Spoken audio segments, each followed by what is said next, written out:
22 mai 1902. La très sainte Vierge incite Jésus à faire souffrir Louisa. Me trouvant dans mon état habituel, Jésus béni ne venait pas. Oh, comme j'ai souffert, et combien de sottises j'ai dites. Il est inutile de raconter cela ici. Après m'être énormément fatiguée, je me suis sentie tout près d'une personne, sans voir son visage. J'ai étendu la main pour la toucher, et je l'ai trouvée avec sa tête, appuyée sur mon épaule. Elle était sans connaissance. Je l'ai regardée, et j'ai reconnu mon doux Jésus. Il me semblait qu'il s'était évanoui, à cause des nombreuses sottises que j'avais dites. Dès qu'il eut repris connaissance, je ne sais combien d'autres sottises je voulais lui dire, mais il me dit « Tais-toi, tais-toi, il ne faut plus parler, autrement tu me ferais perdre connaissance. Ton silence me permettra de reprendre vigueur, et ainsi je pourrai au moins te donner un baiser, t'embrasser et te rendre heureuse. » Ainsi, j'ai gardé le silence, et nous nous sommes embrassés maintes fois. Jésus me fit beaucoup de démonstrations d'amour, mais je ne sais les décrire. Ensuite, je me suis retrouvée hors de mon corps, et je me suis mise à la recherche du bien-aimé de mon âme. Ne le trouvant pas, j'ai levé les yeux vers le ciel. Qui sait si je ne le retrouverai pas?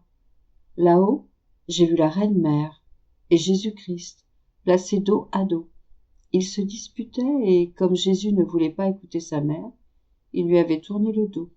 Il avait l'air furieux, et il me semblait que de sa bouche sortait le feu de sa colère. La seule chose que j'ai comprise, c'est que ce jour-là, notre Seigneur voulait détruire tout ce qui servait de nourriture à l'homme, alors que la très sainte Vierge ne voulait pas cela.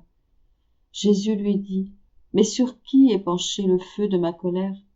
La mère lui répondit en me montrant du doigt « Voici celle sur qui tu peux épancher ta fureur. Ne sais-tu pas qu'elle est toujours prête à accomplir nos volontés ?» En entendant cela, Jésus se tourna vers sa mère, comme s'ils avaient fait une trouvaille. Ils appelèrent des anges, en donnant à chacun une étincelle de ce feu qui sortait de la bouche de Jésus. Ces anges m'apportèrent ces étincelles. Ils en mirent une dans ma bouche et les autres sur mes mains, mes pieds et mon cœur. Comme j'ai souffert. Je me sentais dévorée et rendue amère par ce feu. Cependant, j'étais résignée à tout supporter. Jésus béni et sa mère étaient spectateurs de mes souffrances, et Jésus semblait un peu apaisé. Pendant ce temps, je réintégrais mon corps.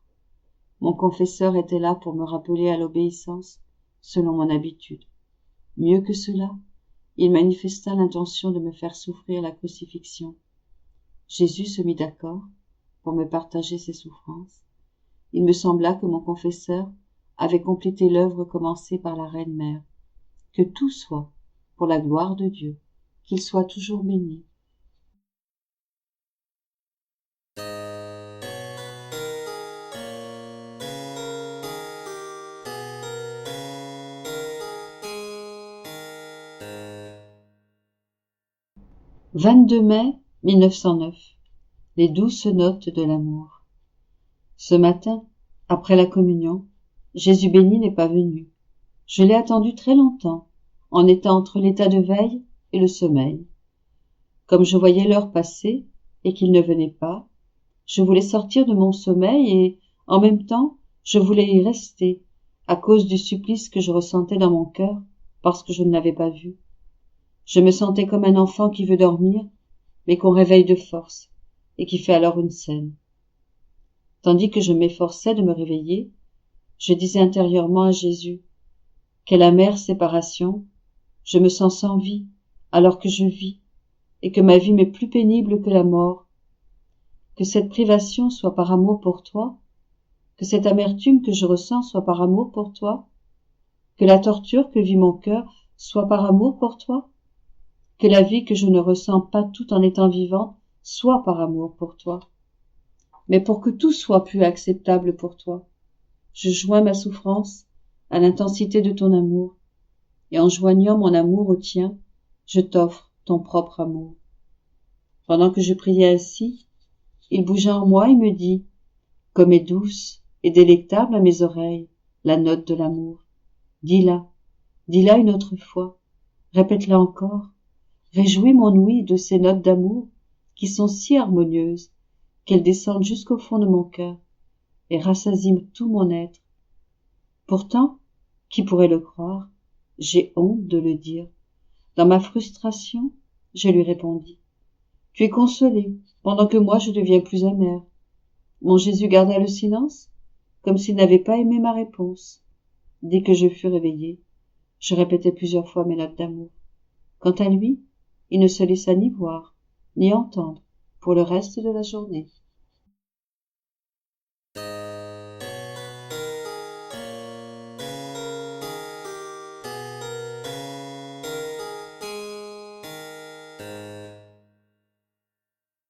« 22 mai 1912. L'amour vrai ne se prête pas au mécontentement.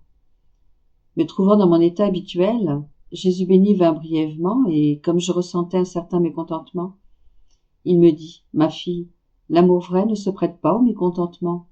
Plutôt, il sait profiter d'un sentiment de mécontentement pour le changer en un très beau sentiment de contentement.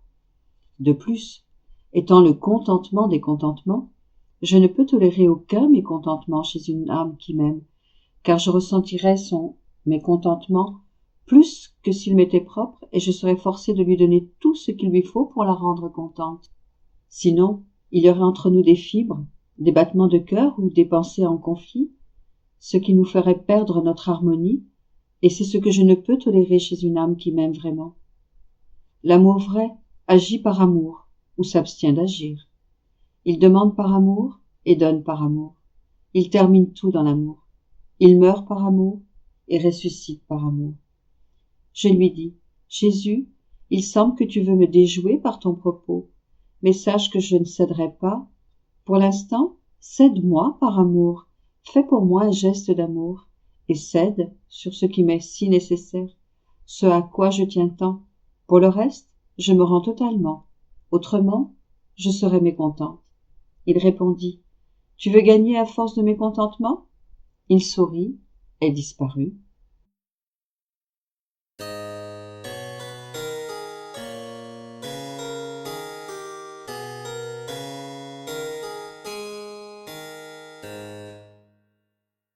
« 22 mai 1919. Dans l'ère de la vie dans la divine volonté, les créatures procureront la gloire de Dieu au nom de toute la création. J'étais dans mon état habituel et mon petit esprit était perdu dans la sainte volonté de Dieu.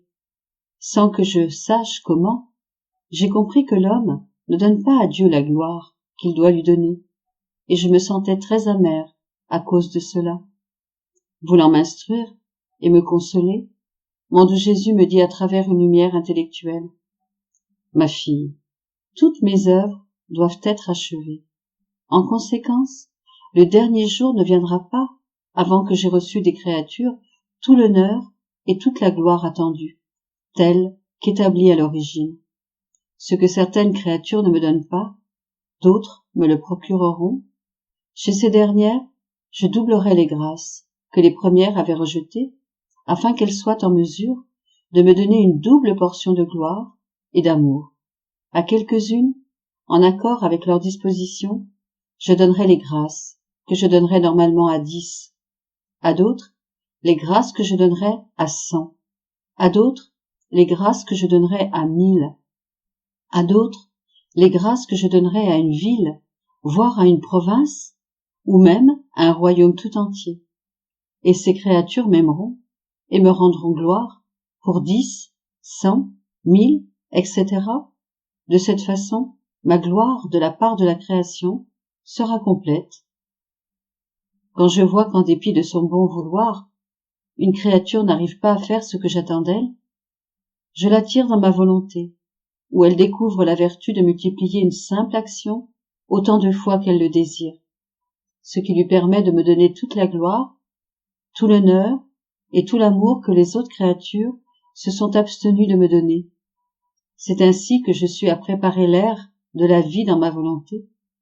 En cette ère se réalisera tout ce que les générations passées n'ont pas fait concernant l'amour, la gloire et l'honneur que la création me doit. Je donnerai aux créatures des grâces inouïes. Et à toi, que j'appelle à vivre dans ma volonté, je suggère la prière suivante. Jésus, je dépose à tes pieds l'adoration et la sujétion de toute la famille humaine. Je dépose dans ton cœur les je t'aime de tous. Je dépose sur tes lèvres mon baiser pour y sceller les baisers de toutes les créatures de toutes les générations. Je te serre dans mes bras pour que tu sois serré par les bras de toutes les créatures de toutes les générations. Je veux que te parvienne la gloire de tous les travaux de toutes les créatures. À la suite de cette prière, je ressentirai en toi l'adoration, les je t'aime, les baisers, etc. de toute la famille humaine. Comment alors ne pas te donner l'amour, les baisers et les grâces prévus pour les autres? Sache, ma fille, que ce que la créature fait sur la terre constitue le capital qu'elle s'accumule pour le ciel. Si elle fait peu, elle aura peu. Si elle fait beaucoup, elle aura beaucoup. Si une créature m'a aimé et glorifié pour 10, elle aura 10 fois plus de contentement et de gloire, et elle sera aimée 10 fois plus par moi. Si une personne m'a aimé et glorifié pour 100 ou pour 1000, elle goûtera le contentement, l'amour et la gloire pour 100 ou pour 1000. C'est ainsi que je donnerai à la création tout ce que j'avais prévu de lui donner, et que, réciproquement, la création me donnera tout ce que j'avais prévu de recevoir d'elle. Par conséquent, ma gloire sera complète. «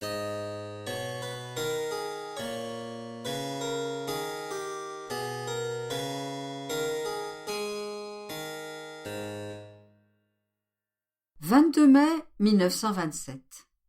Le nombre total de toutes les choses et de tous les actes humains a été établi à la création. Comment Jésus a tout pris en lui. Je me fusionnais avec mon doux Jésus dans sa divine volonté pour multiplier mes pensées par les siennes, et je me plaçais en chaque pensée des créatures afin de pouvoir donner à mon Créateur des actes d'hommage, de gloire et d'amour pour toutes les pensées de chaque créature. Mais en faisant cela, je pensais, comment mon bien-aimé Jésus a-t-il pu faire des actes pour tous les actes, toutes les pensées et tous les pas que les créatures allaient faire? Et mon Jésus, se manifestant en moi, me dit, « Ma fille, tout comme dans la création, ma divine volonté a établi le nombre de toutes les choses créées, telles que le nombre des étoiles, des plantes et des espèces, et jusqu'au nombre des gouttes d'eau. Ma volonté a également établi celui des actes humains, des créatures. Rien ne peut être perdu ou augmenté, conformément à l'ordre établi par le divin fiat. Les créatures, en vertu du libre arbitre qui leur a été accordé, pouvaient faire que ces actes soient bons ou mauvais, mais non qu'ils soient supérieurs ou inférieurs en nombre. Cela ne leur a pas été accordé. Tout est établi par la divine volonté. Dans la rédemption, le fiat éternel qui régnait dans mon humanité connaissait tous les actes que devaient accomplir les créatures, toutes les pensées, tous les mots et tous les pas. Rien n'y manquait. Il n'est donc pas surprenant que j'ai multiplié tous mes actes pour chacun des actes des créatures, afin que la gloire du Père céleste puisse être complétée de ma part au nom de chaque créature et pour chacun de ses actes.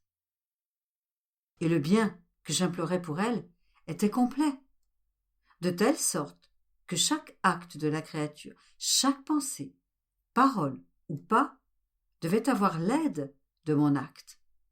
Chacune de mes pensées devait aider et donner la lumière à chacune de ses pensées, et ainsi de suite, pour toutes les autres créatures. Tout est compris en moi. J'ai formé en moi la nouvelle création de tous les actes des créatures, afin de pouvoir à nouveau tout leur rendre. Rien ne manquait.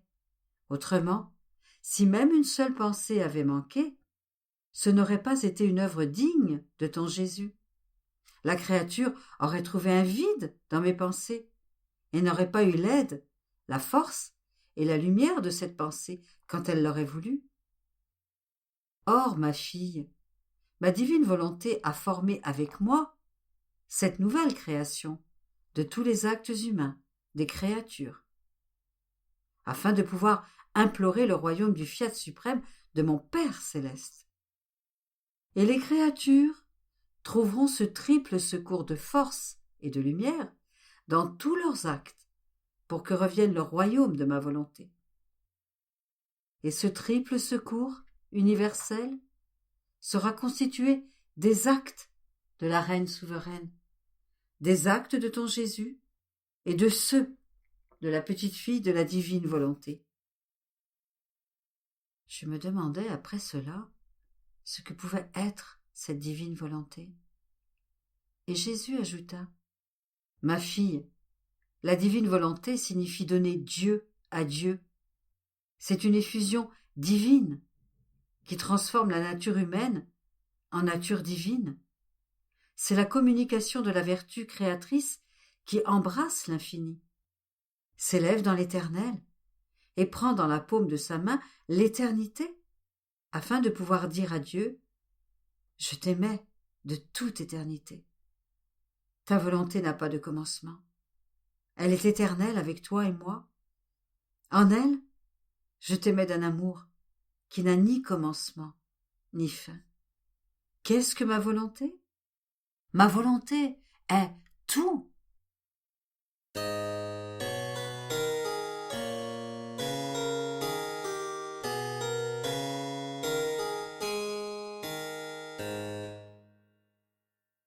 « 22 mai 1932 Scène ravissante que l'âme forme pour son Créateur. La divine volonté fera le don de science infuse à la créature qui sera comme un œil divin. Mon pauvre esprit baigne dans la mer immense de la divine volonté.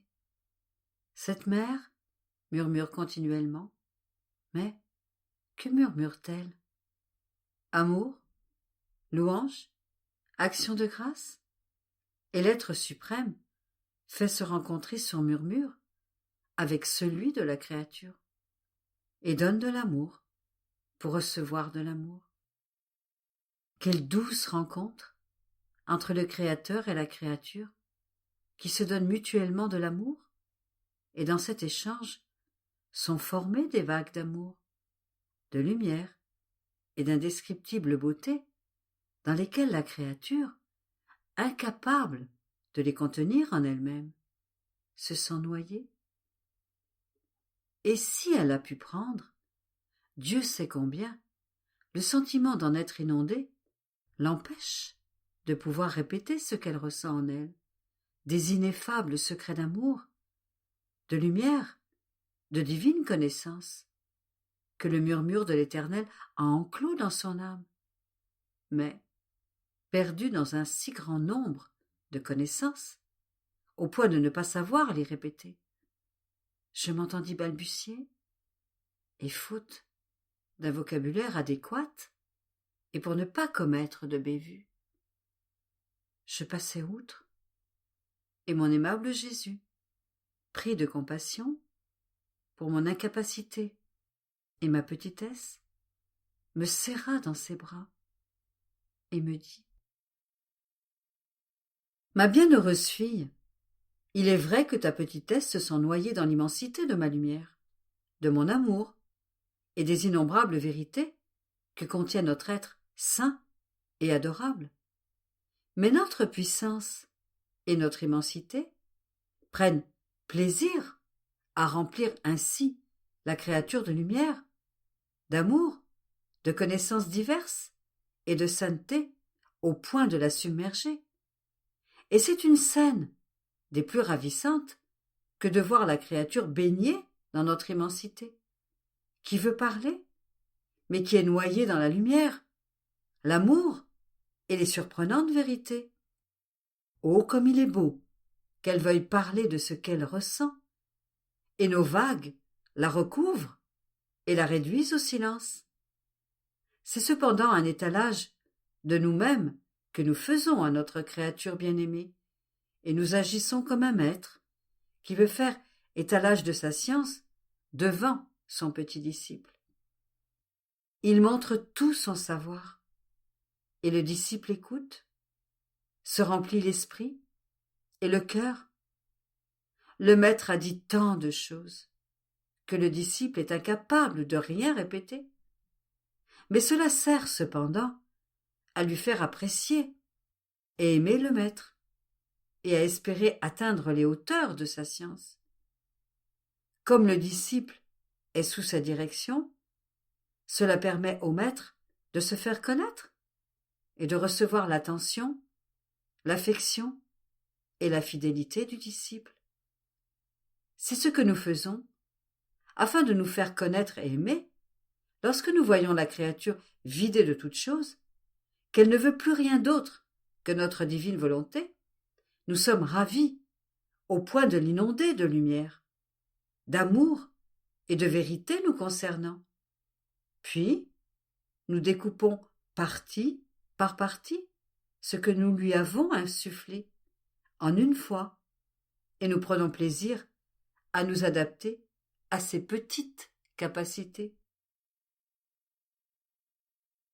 Tu dois savoir que la créature qui vit dans la divine volonté va réacquérir, parmi d'autres prérogatives, le don de science infuse, un don qui sera pour elle un guide afin de connaître notre être divin, qui facilitera l'exercice du royaume de la divine volonté dans son âme. Ce don sera pour elle un guide dans l'ordre des choses naturelles. Il sera la main qui la guidera en toutes choses et lui fera connaître la vie palpitante du divin vouloir dans toutes les choses créées, et le bien qu'il lui apportera continuellement.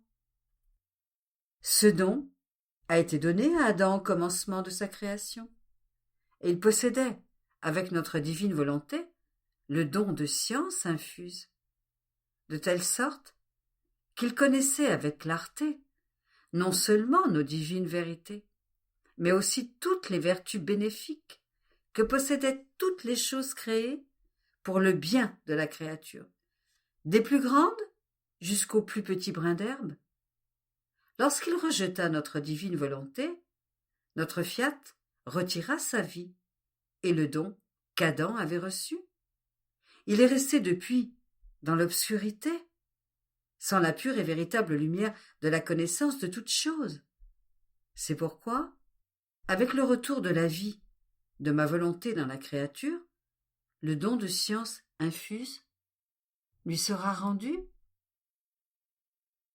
Ce don est inséparable de ma divine volonté, comme la lumière est inséparable de la chaleur. Et où règne ma volonté, elle forme l'œil rempli de lumière dans les profondeurs de l'âme, qui en regardant de cet œil divin acquiert la connaissance de Dieu et des choses créées, pour autant que cela est possible à une créature. Mais lorsque ma volonté se retire, l'œil demeure aveugle, parce que celle qui l'anime l'a quitté et n'est plus la vie active de la créature. C'est ce qui se produit avec le corps. La créature dont l'œil est sain peut voir, distinguer les couleurs et les gens. Mais si la pupille devient obscure, elle perd la lumière et reste aveugle. Elle ne peut alors plus rien distinguer. Elle pourra tout au plus se servir du toucher pour connaître et comprendre quelque chose. Mais sa lumière est épuisée et éteinte. La créature aura peut-être des yeux. Ils ne seront plus remplis de la vie de lumière, mais d'épaisses ténèbres, porteuses de souffrance, de la vie perdue. Telle est ma volonté. Là où elle règne, elle centralise dans l'âme ce don de science infuse, qui mieux que l'œil voit et comprend, mais sans effort, les vérités divines et les plus difficiles connaissances de notre être suprême, mais avec une merveilleuse facilité, et sans étude. Plus encore pour les choses naturelles dont personne ne connaît la substance, le bien qu'elles contiennent, sinon celui qui les a créées. Il n'est donc pas étonnant que notre divin vouloir se fasse le révélateur de notre être divin, et des choses que lui-même a créées dans l'âme où il règne. Et s'il ne règne pas, tout est ténèbres pour la pauvre créature. Nos enfants sont aveugles, ils ne connaissent pas, et ils n'aiment pas celui qui les a créés, qui les aime plus qu'un père, et qui languit après l'amour de ses enfants. Ma divine volonté ne sait pas se présenter les mains vides, là où elle règne, mais apporte tous les biens qu'elle possède. Et si par ingratitude, ses enfants la contraignent à se retirer, elle emporte tout avec elle, car elle est inséparable de ses biens. Elle fait comme le soleil. Il apporte le matin sa lumière à la terre et tous ses effets bienfaisants, et en se couchant le soir, il emporte avec lui sa lumière, et il n'en reste pas une goutte pour la nuit. Et pourquoi ? Parce qu'il lui est impossible de se détacher d'une seule particule de lumière, car il est inséparable de sa lumière, et que là où il va avec la plénitude de sa lumière, il forme le plein jour. Par conséquent, sois attentive, parce que là où règne ma volonté, elle veut faire de grandes choses, elle veut tout donner, incapable de s'adapter à faire de petites choses. Elle veut former le grand jour et faire étalage de ses dons et de sa magnificence.